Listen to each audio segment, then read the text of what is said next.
बात इस वक्त की है जब हजरत मूसा अलैहिस्सलाम बनी इसराइल को फिरौन के जुल्म सितम से निजात दिलाकर मिस्र से निकाल लाए थे। ये वो कौम थी जिसने अल्लाह की निशानियां खुली आंखों से देखी थीं। उन्होंने देखा था कि कैसे असा मारने से नील का पानी 2 हिस्सों में तकसीम हो गया, कैसे फिरौन अपने लश्कर समेत गर्क हुआ और कैसे अल्लाह ने उन्हें मनोसलवीज जैसी नेमतों से नवाजा। लेकिन इंसानी फितरत भी अजीब है कि जब पेट भर जाए और अमन मिल जाए तो ये फिर से नाशुक्री और बुज़दिली की तरफ माइल हो जाता है।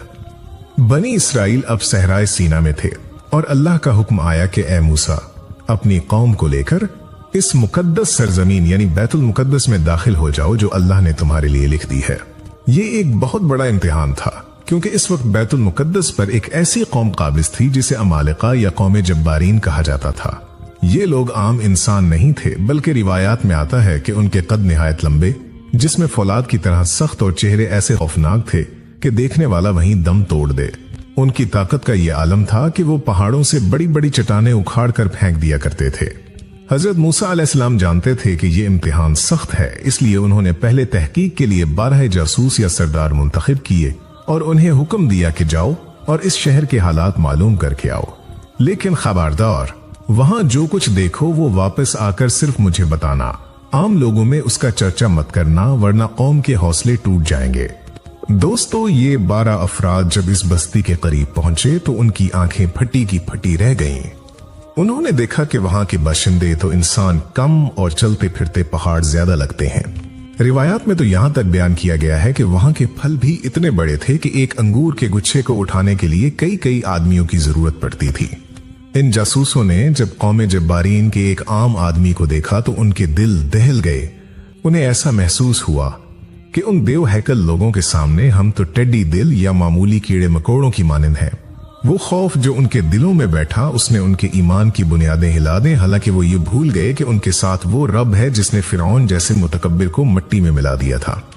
लेकिन खौफ इंसान की आंखों पर ऐसी पट्टी बांध देता है कि उसे सामने खड़ा दुश्मन तो नजर आता है मगर साथ खड़ा खुदा नजर नहीं आता। जब ये जासूस वापस आए तो उनके चेहरों पर हवाइयां उड़ी हुई थीं। हजरत मूसा अलैहिस्सलाम की नसीहत के बावजूद उनमें से 10 अफराद अपने जज्बात पर काबू न रख सके और उन्होंने पूरी कौम में ये बात फैला दी कि वहां तो ऐसे लोग हैं जिनसे लड़ना मौत के मुंह में जाने के मुतरादिफ है। वो कहने लगे कि हमने अपनी आंखों से देखा है कि वो कितने ताकतवर हैं, वो हमें पैरों तले मसल देंगे। बस फिर क्या था, पूरी बनी इसराइल में कहराम मच गया। वो कौम जो अभी अभी आजादी का सांस ले रही थी, जिसने अभी अल्लाह की कुदरत के करिश्मे देखे थे, वो एकदम से बुज़दिली की अथाह गहराइयों में गिर गई। लोग चीखने चलाने लगे, अपने कपड़े फाड़ने लगे और हजरत मूसा अलैहिस्सलाम के पास आकर फरियाद करने लगे कि ए मूसा, क्या हम मिस्र में गुलामी में खुश नहीं थे? तुम हमें यहाँ इस सहरा में मरने के लिए ले आए हो। अगर हम वहां जाते हैं तो वो जब्बारीन हमें मार डालेंगे और हमारी औरतों और बच्चों को कैदी बना लेंगे। उससे बेहतर तो ये था कि हम मिस्र में ही मर जाते। जरा सोचिए उस वक्त हजरत मूसा अलैहिस्सलाम के दिल पर क्या गुजरी होगी। एक पैगंबर जो अपनी कौम की आजादी के लिए बादशाहों से टकरा गया, जिसने उनके लिए अपना आराम और सुकून तज दिया, आज वही कौम उनके सामने खड़ी होकर कह रही थी कि हम लड़ नहीं सकते।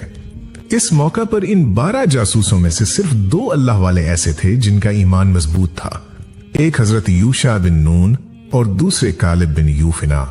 ये दोनों खड़े हुए और उन्होंने अपनी कौम को समझाया कि ए लोगो, डरो मत, दरवाजे से अंदर दाखिल तो हो जाओ।